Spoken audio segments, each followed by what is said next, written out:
네, 투데이 이 키워드입니다. 지난 주말 미 증시 또 큰 폭의 변동성을 보였습니다. 이번 주도 또 국내 증시는 다음 주 추석을 앞두고 있기 때문에 상당한 투자 심리 악화도 예상이 되는데요. 첫 번째 키워드부터 다뤄볼까요? 오늘의 첫 번째 키워드 열어보겠습니다. 기대는 더 큰 실망으로 아마도 고용지표 얘기가 아닌가 싶습니다. 맞습니다. 고용지표 이야기인데요. 고용지표는 그래도 선방을 했다라는 평가를 받긴 했는데 시장은 거기에 부합하지는 못했습니다. 문제는 미국 경제 근간의 우려가 커졌고 투자자들은 위험 자산을 매도했습니다. 여기에다가 대형 기술주들의 하락폭이 굉장히 컸습니다. 자, 그렇다면 고용보고서 어떻게 나왔을까요? 자세하게 들여다보도록 하겠습니다. 8월 비농업 일자리가 전월보다 14만 2천 명 늘었습니다. 전월보다 증가폭이 느린 건 맞지만 전문가들이 예상했던 것보다는 낮았습니다. 그리고 신규 일자리는 예상보다 낮은 수준으로 나타났지만 실업률은 오히려 전월보다 소폭 상승하면서 대량 해고가 나타나지 않고 있다라는 증거들이 확보가 됐습니다. 그러다 보니까 시장은 경기 침체 가능성을 더 걱정하면서 낙폭을 이날은 키웠습니다. 관련된 백악관 이코노미스트와의 인터뷰 보겠습니다. 고용시장은 팬데믹 이후로 발휘됐던 고속 증가세를 멈추고 평상시 혹은 그 이하의 수준으로 차츰 냉각되고 있습니다. 이걸 다른 각도에서 보면 고용시장의 둔화세는 분명하지만 그렇다고 급격한 경기 침체 논란을 다시 일으킬 수준의 침체 수준은 아니라고 해석을 합니다. 사실 한 달에 10만 개 이상의 일자리가 증가하고 있다는 건 아직까지도 기업들의 고용 수요가 적지 않다라는 증거로 충분하다고 봅니다. 왜냐하면 돌이켜볼 때 팬데믹 이전에는 월간 고용 인원이 10만 개 이하로 떨어진 적이 부지기수였기 때문인데요. 오히려 팬데믹 기간의 정년퇴직과 대량 해고 사태가 빚어지면서 포스트 코로나 기간에 고용 인원이 비정상적으로 늘었던 것이 시장의 과열을 이끌었고 이게 오히려 눈높이를 더 올려놨다라는 지적이 제기가 되고 있습니다.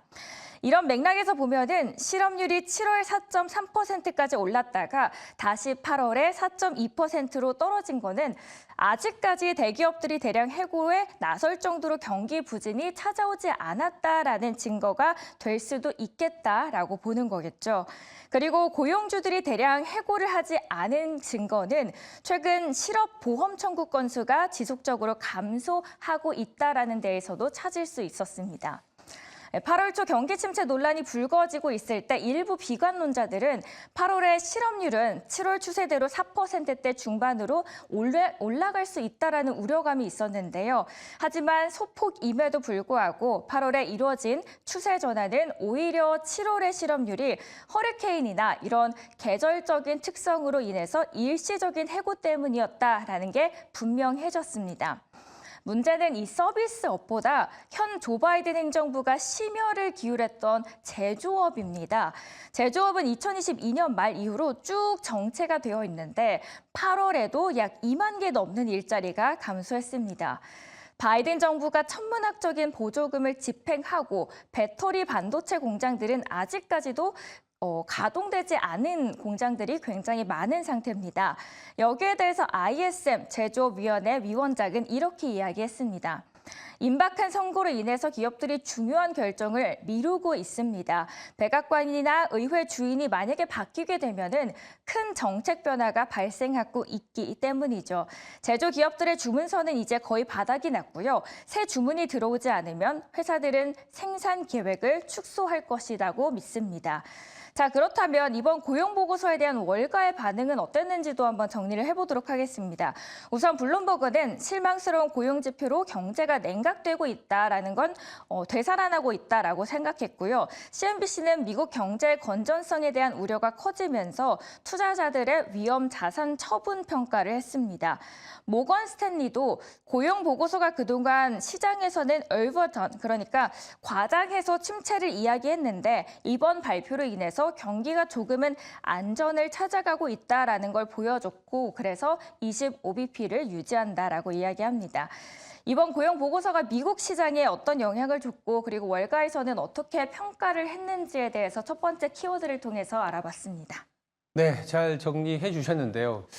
이게 해석하기에 따라서 다를 것 같습니다. 맞아요. 이게 14만 건이면 사실 잘 나온 거거든요. 그렇죠. 근데 뭐 전월 수치가 조정됐다. 그리고 여전히 뭐 실업률이 4% 위로 또 올라간다. 아직까지는 좀 불안해하는 것 같습니다. 10개 잘해도 하나 못하면 거기에 실망을 더한 것 같습니다. 네. 두 번째 키워드 알아보도록 하겠습니다. 네, 두 번째 키워드는 이제 연준과 시장의 어떤 시각의 차이가 여전하다라고 보시면 될 것 같습니다. 첫 번째 다뤘던 고용 지표에 대한 반응. 시장은 야, 이 정도면 또 금리 인하에 대해서 연준에서 좀 세게 얘기해 주기를 바랬던 것 같습니다. 50bp를 내심 기대했었던 것 같은데 지난 금요일에 상당히 많은 연준 의원들이 시장에 대한 그리고 금리 인하에 대한 발언을 해 주었습니다. 점진적 금리 인하, 그러니까 9월에 좀 있으면 다음 주겠네요. 25bp 정도 금리 인하면 될 것 같다라는 뉘앙스를 내비치다 보니 시장에서는 실망을 했습니다.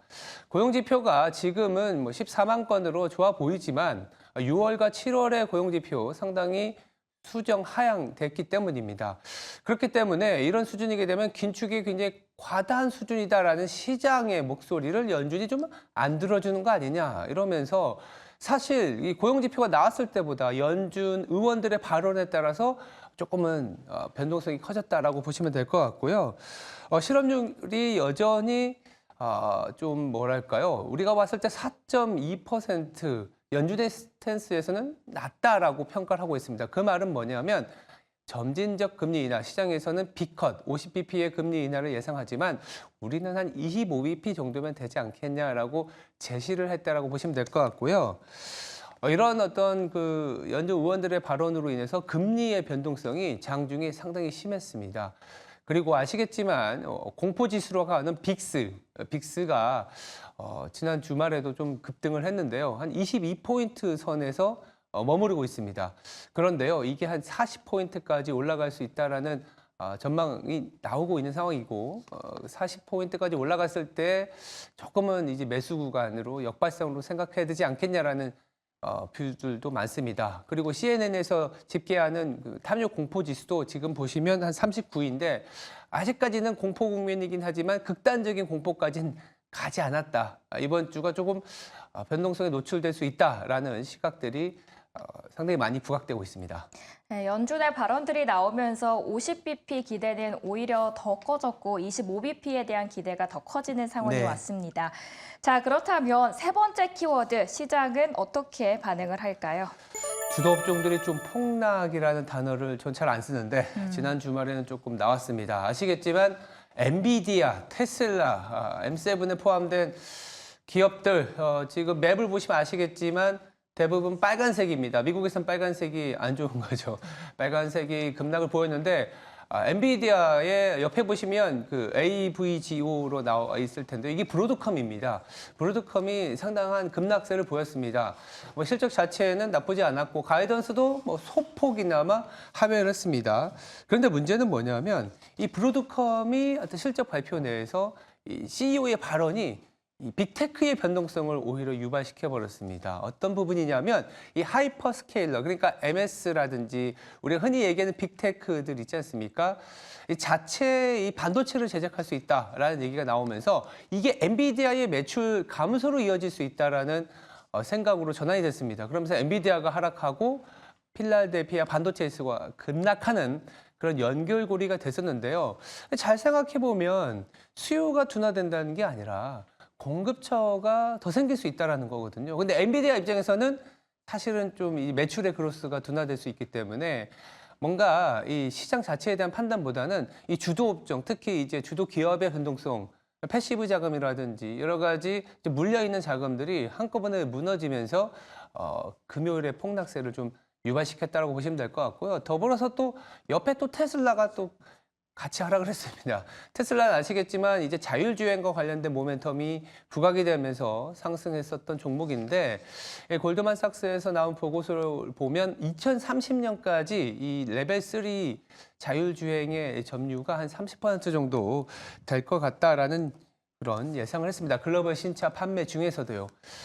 여전히 높은 수준을 유지할 것으로 보고 있지만 그 속도가 좀 둔화될 수 있다라는 얘기까지 나오면서 뭐 전기차 자율주행, 뭐 빅테크, 반도체 지수 너나 할 것 없이 하락세가 펼쳐졌기 때문에 우리 시장 사실 2차 전지와 반도체가 시장에 상당히 많은 비중과 시총을 차지하고 있기 때문에 오늘 조금은 힘든 하루가 시작되는 그런 포인트에서 말씀을 좀 드려봤습니다. 네, 엔비디아 마이너스 4%, 테슬라는 마이너스 8% 이상 빠졌습니다. 금요일의 폭락 어떻게 하면 덜 다칠 수 있을지 저희와 함께 하시면서 전략 챙겨가시길 바라겠습니다. 지금까지 투데이 이키워드 시간 함께 하셨습니다.